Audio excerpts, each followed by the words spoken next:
The National Weather Service in Chicago has issued a severe thunderstorm warning for northeast Iroquois County in east central Illinois, eastern Kankakee County in northeast Illinois, extreme southeast Will County in northeast Illinois, Benton County in northwest Indiana, Jasper County in northwest Indiana, Lake County in northwest Indiana, Newton County in northwest Indiana, Porter County in northwest Indiana, until 11:45 p.m.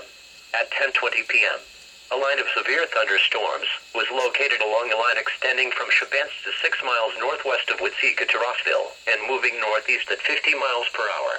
Hazard, 60 miles per hour wind gusts. Source, radar indicated. Impact, expect mainly damage to power lines and trees.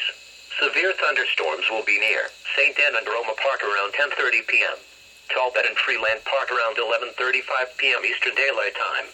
Robin Moments around 10:40 p.m. Oxford and Grant Park around 10:45 p.m. Beecher and Templeton around 11:50 p.m. Eastern Daylight Time.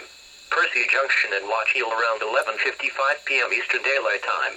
For your protection, move to an interior room on the lowest floor of a building.